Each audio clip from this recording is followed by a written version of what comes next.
E quem nos acompanha na transmissão que fazemos ao vivo do culto, certamente não ouvirá ou não ouvirá bem, mas esteja em oração. E aqui agora nós vamos iniciar esse tempo em que cada irmão voluntariamente poderá elevar a sua voz e orar ao Senhor. E eu quero começar. Senhor, eu te dou graças pela salvação eterna que o Senhor por nós conquistou no Calvário.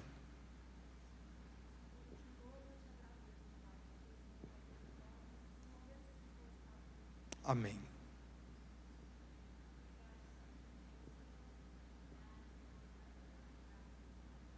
Amém.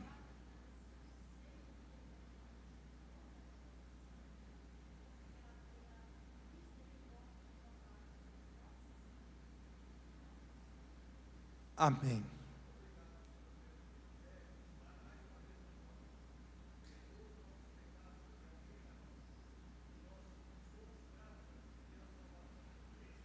Amém.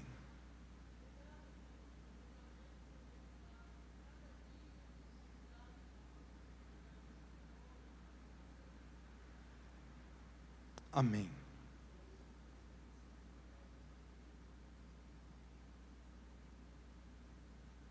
Amém.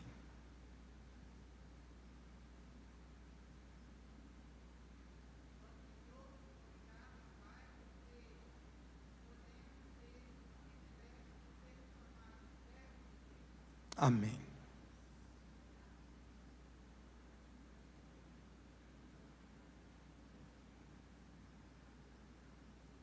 Amém.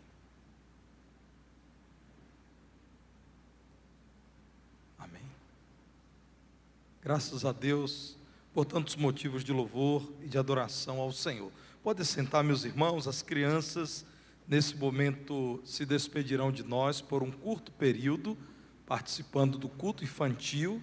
Elas também estarão unidas em comunhão, crescendo na palavra, louvando ao Senhor, crescendo na oração. E quero convidar os irmãos a abrirem a palavra de Deus em Hebreus 11, versos 23 a 29.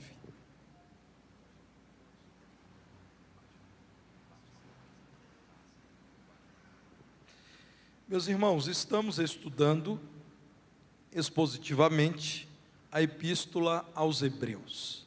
Como tem sido edificante relembrar o ensino do Senhor nessa carta. Como tem sido empolgante revisitar aquilo que a palavra de Deus diz acerca do Senhor Jesus. O tema geral dessa série de estudos é Jesus é tudo. E nós temos estudado versículo por versículo. Hoje, enfatizando a figura de Moisés, o líder de Israel na saída do Egito para Canaã, nós estudaremos os versos 23 a 29. O tema dessa noite é a maior visão. Veremos que a maior visão que alguém pode alcançar é a visão pela fé. É ver o invisível por crer em Deus. Hebreus 11, versos 23 a 29.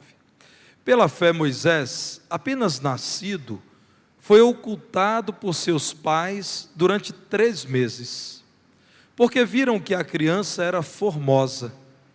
Também não ficaram amedrontados pelo decreto do rei. Pela fé, Moisés, quando já homem feito, recusou ser chamado filho da filha de Faraó, preferindo ser maltratado junto com o povo de Deus, a usufruir prazeres transitórios do pecado, porquanto considerou o opróbrio de Cristo por maiores riquezas do que os tesouros do Egito, porque contemplava o galardão. Pela fé, ele abandonou o Egito, não ficando amedrontado com a cólera do rei. Antes, permaneceu firme como quem vê aquele que é invisível. Pela fé, celebrou a Páscoa e o derramamento do sangue, para que o exterminador não tocasse nos primogênitos dos israelitas. Pela fé, atravessaram o Mar Vermelho como por terra seca, tentando os egípcios, foram tragados de todo. Mantenham a palavra de Deus aberta nesse texto.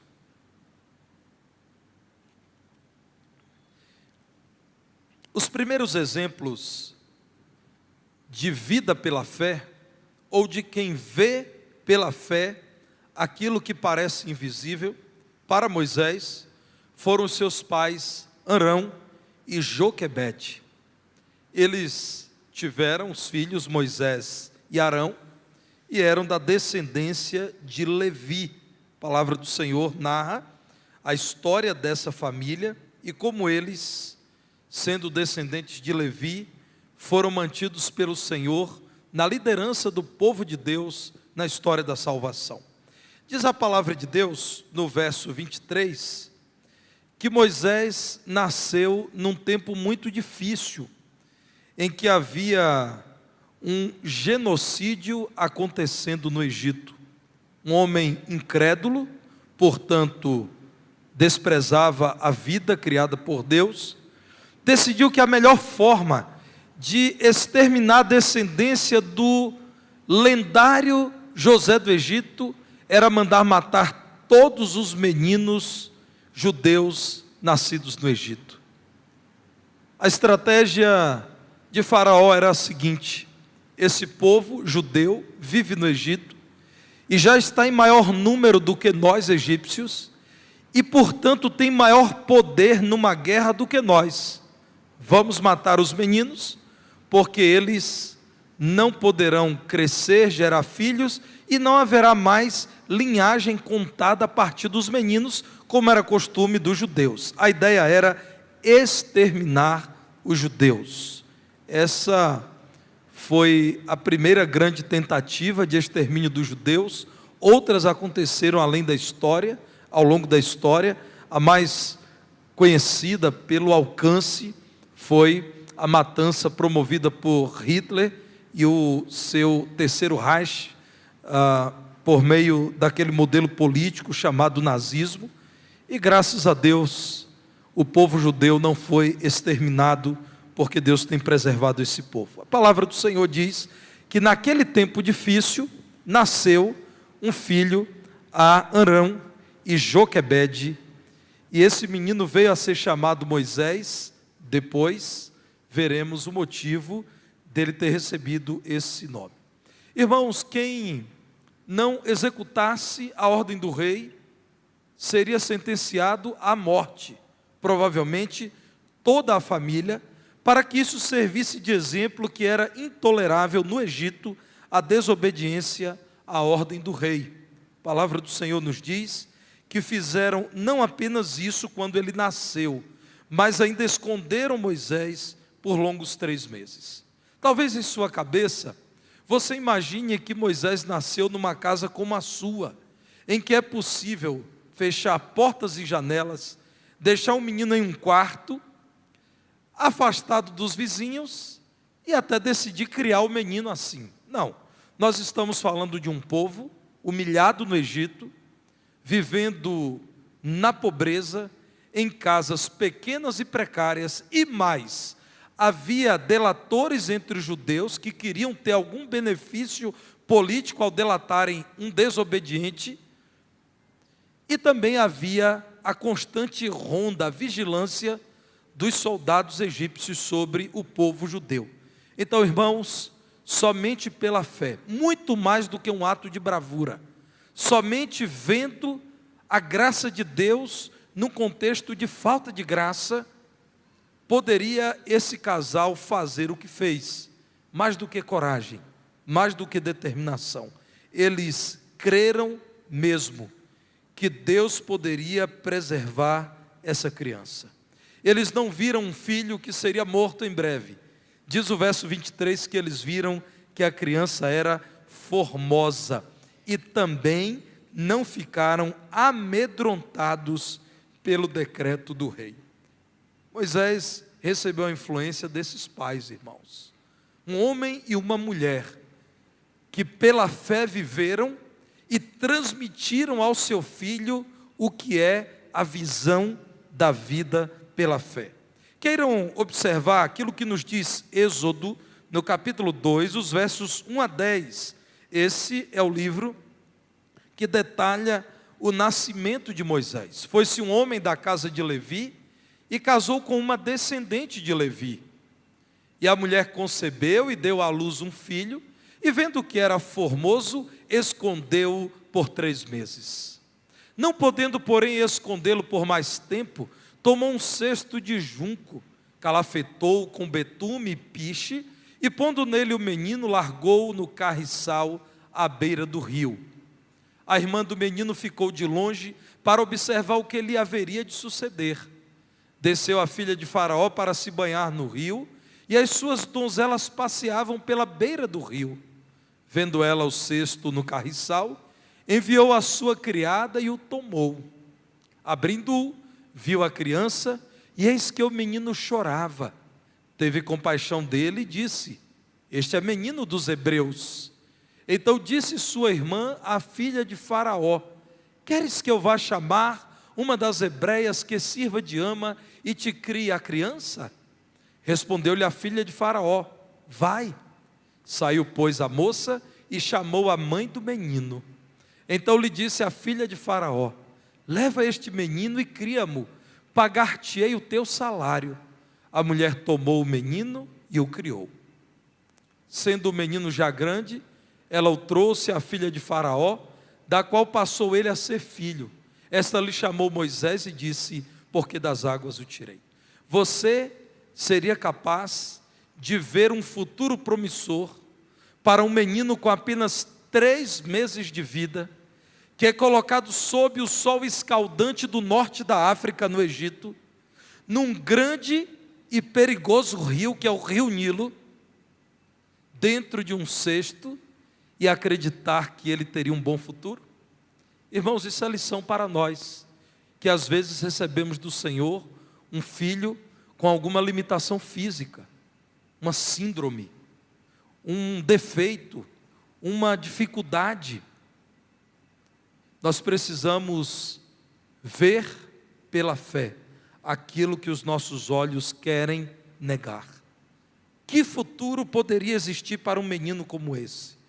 Um casal crente disse: nós não entregaremos o nosso filho ao genocida Faraó. Nós deixaremos nas mãos de Deus, que sabe cuidar muito bem dele. É melhor, irmãos, Moisés num cesto, sob os cuidados de Deus, que criou o rio e que cuida da correnteza no rio, do que em nossas mãos. Nós somos tão pequenos, tão falhos, tão frágeis, que vale a pena enxergar o futuro que Deus tem reservado para os nossos pequeninos. Moisés foi influenciado por esse casal. Irmãos, Deus permitiu que esse casal recebesse autorização para cuidar do seu próprio filho e mais, receber um salário da própria filha de Faraó para criar esse menino, que seria agora adotivo, filho adotivo da filha de Faraó, da princesa. Portanto, Moisés seria também um príncipe. E a prova de que ela o adotou foi que ela disse qual seria o nome dele. Quem é o pai, quem é a mãe da criança, diz qual é o nome. E ela então disse: ele se chamará Moisés, e na língua daquela princesa egípcia, Moisés significa aquele que é tirado das águas. O verso 10 do capítulo 2 de Êxodo nos diz isso. Olhe para Êxodo, capítulo 6, verso 20, para que você consiga fechar aqui o cenário acerca do nascimento de Moisés e de quem foram aqueles que o influenciaram a viver enxergando a vida pelos olhos da fé. Arão tomou por mulher a Joquebede, sua tia, e ela lhe deu a Arão e Moisés. E os anos da vida de Arão foram 137. Pela fé, esse casal desobedeceu a ordem de Faraó. Esse casal entendeu, irmãos, que Deus reprovaria a atitude deles de matar o filho que Deus lhes deu. Por isso, enxergaram a aprovação de Deus e desobedeceram Faraó. Quando Estevão narra o seu testemunho de fé para aqueles que queriam matá-lo, ele fala sobre isso. Vejam o que nos diz Atos, capítulo 7, verso 20. Atos 7, 20. Nesse extraordinário sermão, Estevão ao lembrar desse fato lamentável, a tentativa de morte dos hebreus, por ordem insana de Faraó, Estevão diz assim: por esse tempo nasceu Moisés, que era formoso aos olhos de Deus. Interessante essa informação, porque a palavra de Deus diz que o menino foi considerado formoso por seus pais, e nos parece então, irmãos, que eles pensaram só nisso. É tão bonitinho, não podemos deixar que esse menino morra. Estevão diz, ele era formoso aos olhos de Deus. Deus se alegrou no nascimento daquele menino. E por que Estevão diz isso? Porque Estevão conhecia a história que Joquebede e Arão não conheciam no nascimento de Moisés. Estevão sabia que Moisés veio a ser um adulto a quem Deus designou para liderar o seu povo, a quem Deus falava pessoalmente, a quem Deus honrou diante do seu povo. Então Estevão diz, ele não era só formoso aos olhos dos seus pais, ele era formoso aos olhos de Deus. Por 3 meses foi ele mantido na casa de seu pai, e Deus permitiu que a vida dele fosse preservada. Vejam, irmãos, como nós pais podemos transmitir aos nossos filhos o que é a vida pela fé, o que é enxergar pela fé o futuro. Meus irmãos, é muito triste quando um crente declara que confia no Senhor, mas o seu futuro ele quer dominar, o seu futuro ele quer conduzir. Viram um futuro promissor para Moisés, porque viram pela fé que Deus cuidaria daquele menino belo. Pela fé, meus irmãos, eles creram no livramento de Deus para o seu filho amado. Aqui nesse texto de Hebreus 11 nós encontramos muitos registros de visão da fé, daqueles que enxergaram um futuro promissor, quando tudo à sua volta garantia que o futuro seria tenebroso. Meus irmãos, o nosso irmão Martinho Lutero diz algo que eu separei para os irmãos lerem comigo nessa noite.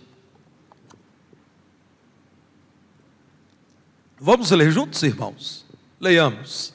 Esta é, aliás, a propriedade da fé: ver o que ninguém vê e não ver o que qualquer um vê. Esse texto, essa citação vai continuar diante dos irmãos. Irmãos, todos nós sabemos que Lutero, a seu tempo, foi um grande pregador, foi um mestre das Escrituras, e conquanto muito do que os cristãos evangélicos foram aprendendo pela leitura da palavra, ele não tivesse ainda entendido no primeiro momento, mas nenhum de nós pode desconsiderar o valor dessa vida. Esse homem que era pastor, escritor, teólogo, tradutor da palavra de Deus, disse aquilo, irmãos, que me traz algum impacto. O que é que caracteriza a fé em Deus? A fé como confiança em Deus, como segurança de que Deus é o autor e sustentador da vida e que a sua palavra é verdadeira, jamais falha. A propriedade da fé bíblica é isso, é ver o que ninguém vê. Os irmãos acreditam que o homem sem Deus está conseguindo enxergar o colapso desse mundo e a iminente volta do Senhor Jesus? Nós estamos num mundo em frangalhos. A humanidade está perdida, irmãos. Nós estamos caminhando de mal a pior. Mas o homem sem Deus está planejando o futuro da humanidade, o seu futuro, o futuro do seu patrimônio. Os irmãos acreditam mesmo que o incrédulo está vendo que o tempo do fim já começou? A propriedade da fé, irmãos, está aí. Ver o que as pessoas não estão vendo. Segundo, o que é fé? É não ver o que qualquer um vê. No caso dos pais de Moisés, é claro que esse menino morrerá. Todo mundo estava vendo isso. Eles não estavam vendo. Os pais não estavam vendo isso, porque eles enxergavam pela fé. Não é interessante isso? Não ver o que qualquer um vê. O que qualquer um vê é que a vida cristã é de muitas restrições. Nós não vemos isso. Nós vemos a abundância da vida cristã. Nós vemos quão livres somos, quão felizes somos, quanta paz gozamos, quanta esperança temos. Meu irmão querido, minha irmã querida, viver pela fé é ver o que o homem incrédulo não vê. Viver pela fé é não ver o que qualquer um está vendo. Eu conheço um pastor muito querido, muito amado, que é paraplégico. Quando eu era criança, a primeira vez que eu o vi foi quando ele foi a uma congregação da primeira igreja batista de Feira de Santana pregar, a convite do nosso pastor, que era um missionário norte-americano, pastor querido, pastor Neil McSchutz. Pastor Schutz escalou para a congregação um pregador. Eu era criança, irmãos. Eu estava como as crianças da igreja, ali no início do culto, correndo, à vontade. De repente chega aquele moço numa moto adaptada, uma Honda CG 125 branca. E ele põe 2 luvas nas mãos, luvas de couro talvez, e começa a descer da moto e depois estende a mão, pega a Bíblia e vai caminhando, irmãos, quase que se rastejando e com a Bíblia, gravata, todo embecado, Roberto. E já estava adaptado no púlpito um local para ele sentar, uma cadeira muito alta, eu não lembro bem como fizeram isso, e ele sentou e pregou o Evangelho. Seminarista Tony, hoje pastor Antônio Reis dos Santos Sobrinho. Eu faço questão de mencionar o nome completo porque muitos irmãos do estado da Bahia acompanham as transmissões do culto e sabem da biografia desse homem. Desportista, ele era uma liderança da Associação de Deficientes Físicos da cidade, promovia jogos esportivos. Poeta, eu tenho o livro dele de poesias, Um Pássaro Sonhador. Esse é o título do livro. Vitimado pela paralisia infantil, porque não foi vacinado quando criança, num local muito pequeno em que vivia. Esse menino entregou a vida a Cristo e tornou-se um pregador do Evangelho. Estudou contabilidade na universidade e, resumindo a biografia dele, era contador do seminário em que eu estudei. Eu e o Rogério pagamos algumas vezes mensalidades a ele. Pastor, irmãos, que iniciou uma congregação numa sala de aula de uma escola pública, tornou-se a Igreja Batista em Pedra do Descanso, onde eu preguei no aniversário, e ele então sentou no batistério e batizou vários irmãos. E o batistério também tinha uma adaptação, uma tábua, e ele sentava e batizava. Casou com uma educadora cristã, tem 2 filhos, uma das filhas, a Jamin, que já é enfermeira, está no barco missionário lá no Amazonas, o barco da Junta de Missões Nacionais, realizando trabalho missionário. Enfermeira ou fisioterapeuta, eu não lembro bem. O outro filho é o Jeter, moço muito bonito. Depois que essa igreja foi organizada, estava excelente, igreja grande. Ele então disse: irmãos, Deus me chamou para ser plantador de igrejas. Deixou aquela igreja, assumiu um outro pastor, pastor Sérgio Esmera. Ele foi para um bairro periférico, onde havia uma pequena igreja batista em dificuldade, assumiu aquela igreja. Anos depois, eu já era pastor dessa igreja, ele me convidou para pregar na inauguração do novo templo. Quando eu cheguei lá, meus irmãos, eu fiquei espantado com o que eu vi. Porque muitos anos atrás eu tinha ido ao culto de inauguração do primeiro templo da igreja, uma capela dessas que os irmãos norte-americanos constroem. Temos aqui no bairro Tietê, em nossa cidade, a nossa congregação em Cristais. E quando eu cheguei lá, irmãos, eu encontrei um galpão pré-moldado para receber 500 pessoas aproximadamente. Uma igreja vibrante, restaurada. Pergunto aos irmãos: eu, como criança, olhei para aquele moço chegando, descendo de uma moto, rastejando-se, e eu jamais, inclusive por imaturidade espiritual, poderia imaginar que aquele seria o pregador da noite. E como prega bem. Jamais poderia imaginar que seria um plantador de igrejas. Jamais imaginaria que seria o meu presidente da Ordem de Pastores Batistas na subseção de Feira de Santana. Meus irmãos, eu sou amigo dele, ele é meu amigo, e eu posso dizer, a vida desse pastor amado, o pastor Tony, é a demonstração de que, pela fé, nós podemos enxergar o que ninguém enxerga. Um futuro grandioso na vida de alguém que lida com uma grande limitação. Encorajo os irmãos a meditarem nisso, a olharem para os seus filhos, a olharem para as crianças da nossa igreja, que são muitas, a olharem para pessoas que nos parecem limitadas, a olharem para pessoas que nos parecem pequenas e frágeis. Nós, irmãos, não vemos o que qualquer um pode ver. Nós não vemos a limitação, porque enxergamos, pelo poder de Deus, grandes coisas que o Senhor pode realizar.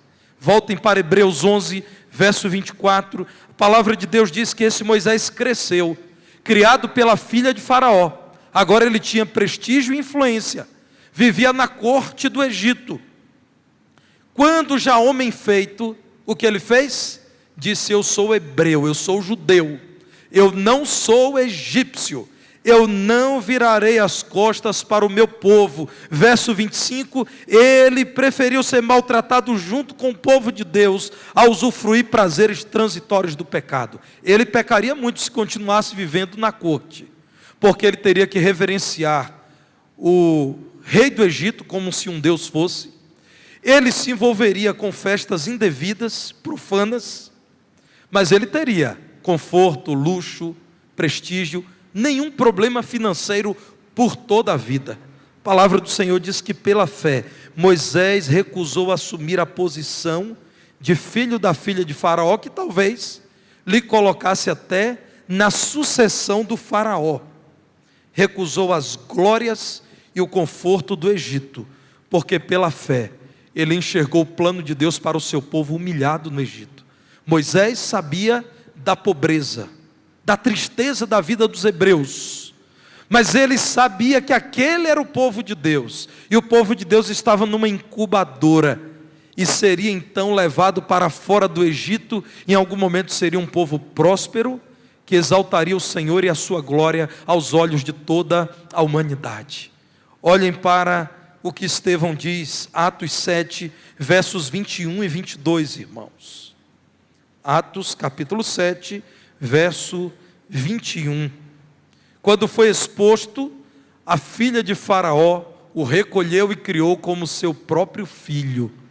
E Moisés foi educado em toda a ciência dos egípcios e era poderoso em palavras e obras. A palavra de Deus até diz que Moisés era tímido, tinha alguma limitação no falar, mas a palavra de Deus diz, não era por falta de conhecimento, conhecia muito e tinha capacidade para fazer muito. Esse homem, por sua visão de fé, renunciou ao Egito e à sua corte e se identificou com o povo de Deus e sua pobreza e humilhação. Pela fé, creu que Deus tinha um futuro promissor para o seu povo. Olhem para o verso 26, como é extraordinário o que a palavra de Deus diz. Talvez, meu irmão, você esteja esquecendo que o centro da Bíblia é Jesus. Todos que no Antigo Testamento viveram pela fé, creram que o dia do Senhor viria, o dia em que o Salvador viria, o dia em que o Messias seria conhecido por Israel. Então olhe para a palavra de Deus e veja Jesus em toda a Bíblia, no Antigo Testamento sendo profetizado, no Novo Testamento sendo apresentado como cumprimento da profecia. Eu quero lhe chamar a olhar para Hebreus 11, 26, para que você entenda que Moisés creu que a salvação do Senhor viria. Hebreus 11, 26, considerou o opróbrio, isto é, a vergonha, a humilhação, a desonra de Cristo, isto é, a rejeição que Cristo sofreu, por maiores riquezas do que os tesouros do Egito, porque contemplava o galardão. Abra sua Bíblia, por favor, em Números, capítulo 11, verso 29. Vamos voltar ao Pentateuco, livro de Números, capítulo 11, verso 29, a palavra do Senhor diz assim. Moisés lhe disse a quem? Disse a Josué, que estava cheio de ciúme de Moisés, porque havia 2 homens profetizando no arraial, Eldade e Medade. Então Moisés disse: tens tu ciúmes por mim? tomara todo o povo do Senhor fosse profeta, que o Senhor lhes desse o seu Espírito. Irmãos, quando é que o Espírito do Senhor é dado aos que creem no Senhor? Quando Jesus vem, executa sua obra salvífica, morre, é sepultado, ressuscita, ascende aos céus glorificado e cumpre a sua promessa de deixar o seu Espírito em lugar dele. Irmãos, Deus usou Moisés para dizer: não impeçam esses que estão profetizando, isso é, esses que estão falando em nome do Senhor, porque chegará o dia em que o Espírito do Senhor será derramado sobre todos os crentes, e eles poderão falar com convicção da vontade de Deus. Moisés creu, irmãos, naquilo que o Senhor cumpriu em Jerusalém, relatado no Novo Testamento, em especial no capítulo 2 de Atos dos Apóstolos. Vamos ouvir Jesus falando sobre isso? João 5, verso 46. Esse texto é extraordinário, irmãos. A Bíblia explicando a Bíblia. João 5, 46. Aqui muitas pessoas estavam reclamando, porque Jesus estava dizendo que ele era um com o Pai, que ele foi enviado pelo Pai. Aí Jesus diz assim: se de fato cresceis em Moisés, também creríeis em mim, porque ele, Moisés, escreveu a meu respeito. O que é que Jesus está dizendo? Moisés creu que o Egito não era a morada definitiva dos hebreus. Moisés creu que Deus não esqueceria do seu povo, porque foi feita uma promessa a Abraão, que dele nasceria uma grande e poderosa nação. Porque a Isaac essa promessa foi reafirmada. Porque a Jacó foi dito isso, e Jacó disse: leve meus ossos para a terra dos meus pais, não deixe meus ossos no Egito. E José, filho de Jacó, disse o mesmo: quando eu morrer, me sepultem, mas não esqueçam, Deus um dia vai levar vocês de volta para Canaã, leve meus ossos. Moisés creu, meus irmãos, que Deus tinha um futuro grandioso para o seu povo, e que esse futuro incluía a vinda do Salvador, a vitória sobre o pecado, o Espírito de Deus sendo dado para que pudessem ter comunhão plena com o Senhor e fossem usados para a glória do Senhor. Então, meus irmãos, Moisés viu aquilo que ninguém estava vendo. Moisés não viu apenas a resolução de um problema do ponto de vista político, sair de um lugar que nos impede de crescer como nação. Moisés não viu apenas uma causa humanitária, livrar-nos daqueles que querem nos matar. Moisés viu o cumprimento do plano redentor do Senhor. O Messias virá um dia. Nós somos o povo do Senhor, por isso vamos sair daqui crendo que o Senhor tem grandes coisas a fazer por nós. Hebreus 11, 27, a palavra do Senhor nos diz que Moisés enfrentou o faraó e resistiu às posições de faraó que eram contrárias à vontade de Deus, e não se amedrontou. E aqui eu gostaria que você lesse com muito cuidado o fechamento do verso 27. Porque Moisés enfrentou o rei do Egito? Porque Moisés não teve medo de ser chamado de ingrato, depois de todo o investimento feito na vida dele? Porque Moisés não temeu a própria vida, permaneceu firme como quem vê aquele que é invisível. Permaneceu firme como quem vê aquele que é invisível. Em 1882, 5 crentes batistas chegaram a então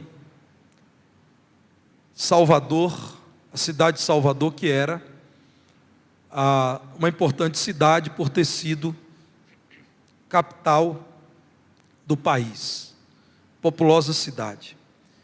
5 crentes, um brasileiro, ex-padre católico, convertido ao Evangelho, Antônio Teixeira de Albuquerque, um alagoano crente ordenado primeiro pastor batista no Brasil, e 2 casais de missionários, William Buck Baby e sua esposa Anne Luther Baby, Zacarias Clay Taylor e sua esposa Kate Taylor.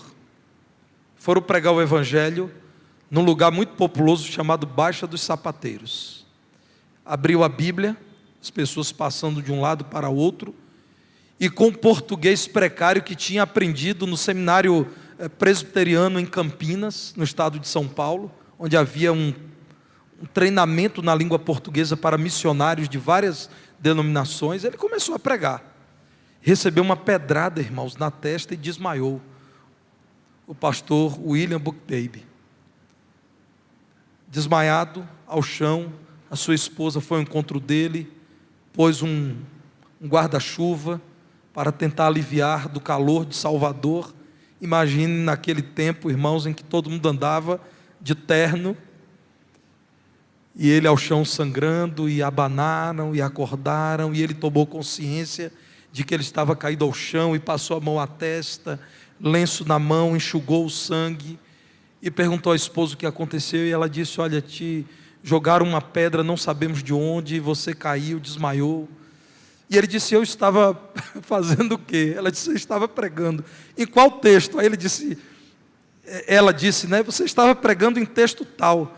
Mas esposa, eu estava falando de qual parte desse texto? Ela disse: e qual era a ênfase do sermão? Ela disse: não, então tudo bem, é daí que eu vou continuar. Levantou e continuou pregando a partir dali. Que história, irmãos.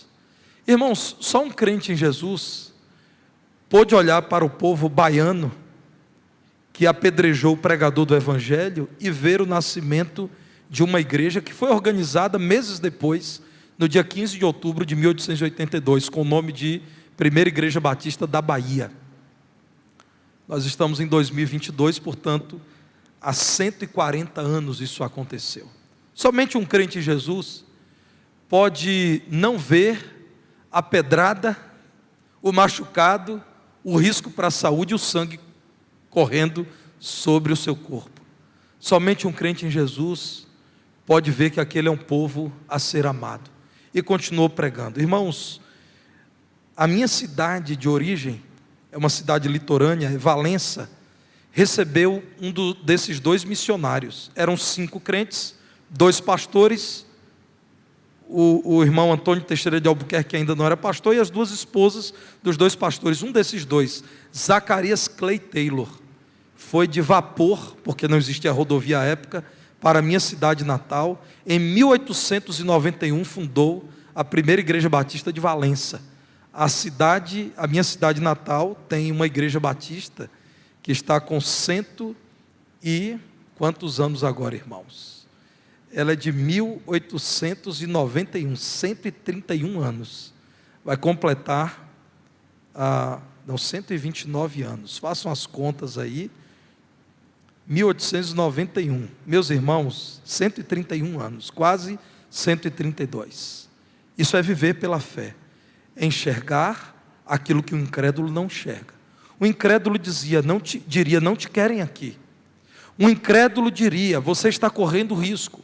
O incrédulo diria, o missionário que veio antes de vocês foi preso e mandado de volta para os Estados Unidos. Um crente em Jesus diz, Deus me quer aqui. Antes desses 5 crentes, em 1882, existia um missionário na Bahia, que pregou por pouco tempo, e deu notícias da dificuldade daquele campo. Por isso, essas pessoas foram pregar o Evangelho. Veja que falta de lógica. Alguém foi a Salvador e disse, olha, aqui é ruim demais. Ninguém aqui quer saber de crente. Não há abertura nenhuma para o Evangelho. Aí eles dizem, é para lá que nós vamos. Tem lógica isso, irmãos? Não tem lógica. E por falar em falta de lógica, pensem em Divinópolis. Essa igreja, irmãos, quando foi iniciada, com muito sacrifício e com apoio dos missionários norte-americanos, comprou uma propriedade que ficava em frente à praça municipal. Essa praça deixou de existir porque não queriam que houvesse uma igreja evangélica em frente a uma praça. Todo o quarteirão que fica entre Antônio Olímpio de Moraes e a 1º de Junho, entre a rua São Paulo e a rua Rio de Janeiro, aquilo era uma praça.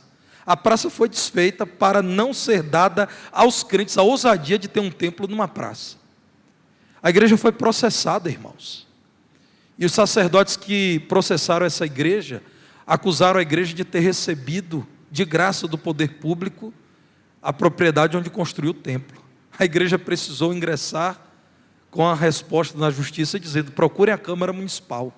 A Câmara Municipal tem como demonstrar que nós compramos, e nós temos os recibos de tudo que pagamos à Câmara Municipal. Numa cidade como essa, pequena, com tão grande oposição, É lógico insistir? Insistiram. Reúnem os poucos recursos que têm. 31 membros deram origem a essa igreja. Foi organizada em 27 de julho de 1919 com 31 membros. Começaram a construir com muito esforço. Aí derrubavam as paredes do templo todo dia à noite. O que é que esses crentes faziam? De manhã iam lá e levantavam as paredes. Até que contrataram um rondante para vigiar as paredes. Não tem lógica, irmãos. A vida cristã é assim porque a aritmética de Deus é muito diferente da nossa. O Senhor, irmãos, quando subtrai, na verdade está adicionando. Os irmãos não conhecem a história de Gideão, dispensando a maior parte dos homens que queriam lutar com ele. Irmãos, Deus, quando divide, na verdade está multiplicando. Os irmãos não leram acerca da multiplicação de pães e peixes. Poucos pães e poucos peixes alimentam multidões, sobram 12 cestos cheios de pães e peixes. A vida cristã é pela fé. O justo viverá da fé. Veja pela fé aquilo que o incrédulo não vê. E não veja aquilo que todo incrédulo está vendo. Essa igrejinha em Divinópolis não tem futuro. Nós somos o futuro. Aqui estamos 103 anos depois. Irmãos queridos, Moisés enfrentou o faraó, porque sabia o que Deus tinha para o seu povo. Olhem para Neemias, capítulo 9, versos 9 a 12. Livro de Neemias, capítulo 9. Eu quero ler apenas esses 4 versículos, 9 a 12.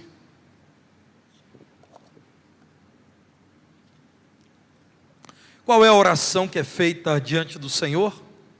Oração de confissão de pecados, de quebrantamento, de refazimento do compromisso com Deus. A oração do povo de Deus na reconstrução de Jerusalém do templo é: viste a aflição de nossos pais no Egito, Senhor, e lhes ouviste o clamor junto ao mar vermelho.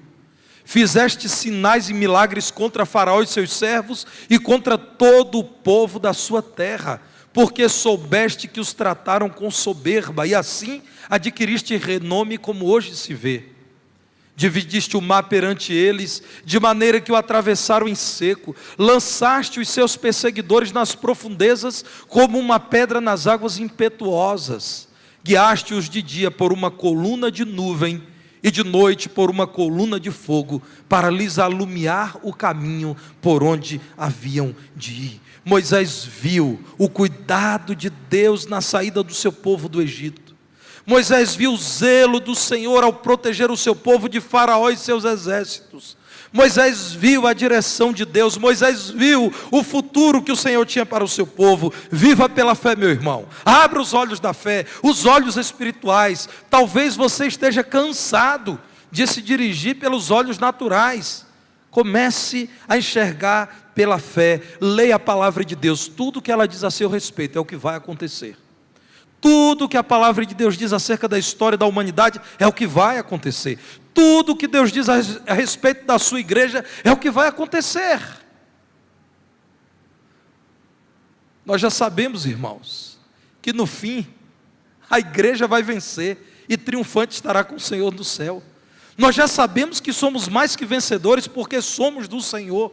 E nada pode nos separar do amor de Deus que está em Cristo Jesus, nosso Senhor. Não nos faltam promessas, não nos faltam garantias, não nos faltam exemplos das Escrituras. Falta-nos fé, falta-nos visão de fé. Comecemos a olhar a vida pelos óculos da fé. Pela fé Moisés deixou o Egito, mas antes de deixar o Egito, sob tensão, o serviço secreto de Faraó atento a Moisés. Dúvidas. Muitos judeus perguntando o que vamos fazer. Moisés disse: calma, gente, antes de sair nós vamos celebrar uma festa. O Senhor mandou celebrar uma festa da nossa passagem do Egito para a terra prometida, a Páscoa. Imagina, irmãos, a gente lê o texto bíblico e esquece disso. Enfrentou o Faraó, disse que vai sair mesmo, um povo grande, tem idosos, tem crianças, tem gente doente. Aí Moisés disse assim: calma, antes nós vamos celebrar uma festa. E mais, sacrifiquem um cordeiro, marquem com o sangue do sacrifício a casa de vocês, demonstrando que vocês obedecem ao Senhor e têm um pacto com o Senhor, uma aliança com o Senhor, e os filhos de vocês não morrerão. Calma, vocês vão ouvir muito choro no Egito. O filho mais velho de todo mundo vai morrer, mas os dos judeus, aqueles que têm uma aliança com o Senhor, não morrerão. Então vamos fazer assim, vamos pôr ordem na casa, antes de sairmos com essa multidão, diante dos olhos dos egípcios, e levando as riquezas deles, e Deus é que sabe o caminho. Não me perguntem por onde vamos, não. Nós vamos celebrar uma festa, gente. E celebram a festa que está descrita de modo muito belo nos capítulos 11 a 14 de Êxodo. Leia e relembre a festa da Páscoa. Moisés creu, irmãos, no livramento de Deus para os primogênitos do seu povo. O anjo da morte vai passar sobre o Egito como mais uma demonstração da ira de Deus contra o sanguinário Faraó. Mas os filhos dos hebreus não morrerão. Pela fé, segundo o verso 29 de Hebreus 11, Moisés atravessou o Mar Vermelho em terra seca. Os egípcios tentaram, mas morreram afogados. Numeroso povo de Deus passou pelo mar, e o poderoso exército de Faraó não os alcançou porque sucumbiu no mar. Quando eu era adolescente, 15 anos de idade eu tinha, um professor incrédulo, professor de literatura brasileira, toda semana preparava uma pergunta especial para mim, que era o único evangélico numa sala com 31 alunos. Não era fácil não, irmãos. E ele então citou uma matéria da revista super interessante, mostrando que, de fato, os judeus passaram pelo Mar Vermelho, mas há fartas evidências de que eles passaram por um lugar que é raso. A conformação geológica daquele lugar faz com que as águas sejam rasas. Eu disse, professor, me deixa estudar sobre o assunto, próxima semana eu trago a resposta. Procurei o pastor da igreja, disse, pastor, o professor disse isso e aquilo outro. Aí o pastor disse, olha, eu já estava pensando em buscar as enciclopédias e estudar com você. Mas na verdade a resposta é muito simples. A glória do Senhor é muito maior se aconteceu o que a revista super interessante está noticiando. Porque então os egípcios morreram afogados no raso, o milagre é muito maior. E assim na semana seguinte eu disse para ele, professor, eu quero dizer que foi muito bom ouvir acerca dessa matéria, minha fé foi fortalecida um pouco mais, porque o milagre foi muito grande, professor. Quer dizer, se havia um lugar raso, os exércitos de Faraó se afogaram no raso. Então, graças a Deus, eu lembro do professor rindo e dizendo, não tem jeito para você não, vamos seguir na aula. Irmãos, atravessaram o Mar Vermelho. Existem, irmãos, várias evidências arqueológicas, tudo isso está em museus, na cidade do Cairo, por exemplo, no Egito, de peças, grandes rodas, no local por onde os judeus passaram, foram encontradas de ferro e datadas desse período. Então, meus irmãos, nós temos não a necessidade de que a ciência confirme a palavra de Deus, mas sempre acontecerá isso porque a palavra de Deus é verdadeira. Evidências têm demonstrado que de fato esse evento aconteceu. Eu quero concluir dizendo aos irmãos que somente pela fé nós podemos desobedecer com segurança às autoridades humanas. Os servos do Senhor em Atos, pressionados pelo Sinédrio a não continuarem pregando acerca do Senhor Jesus, dizem em Atos 5, 29, mais importa obedecer a Deus do que a homens. Nós não deixaremos de falar de Cristo, porque mais importa obedecer a Deus do que a homens. Pela fé, irmãos, devemos nos colocar sempre diante do Senhor, confiadamente, e ao lado do povo de Deus, enxergando o que ninguém enxerga, vencendo aquilo que parece invencível, realizando aquilo que parece irrealizável.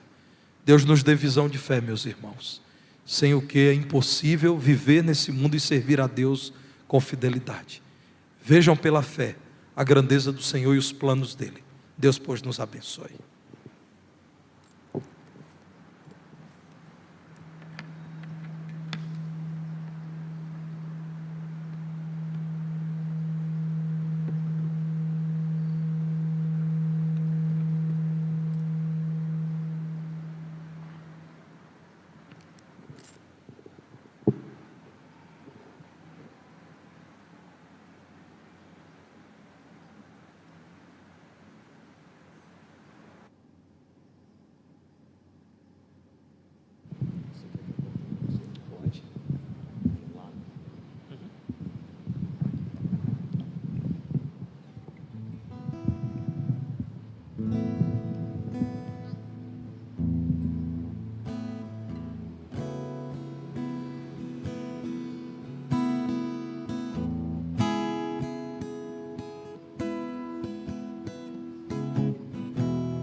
me faltar. Em campos bons me faz deitar, por águas calmas me levará. Os meus pés fazes andar na estrada da retidão. Se do caminho eu desviar, o teu castigo me consolará. Se o Senhor é o meu pastor, aquilo que eu não tenho, eu não preciso. Se o Senhor é o meu pastor, aquilo que eu não tenho, eu não preciso. Quando no vale ter que passar, não temerei, pois sei que perto está. E se a morte me assombrar, a tua graça me acolherá. Misericórdia e compaixão todos os dias me acompanharão, e para sempre morarei na eternidade onde está. Se o Senhor é o meu pastor, aquilo que eu não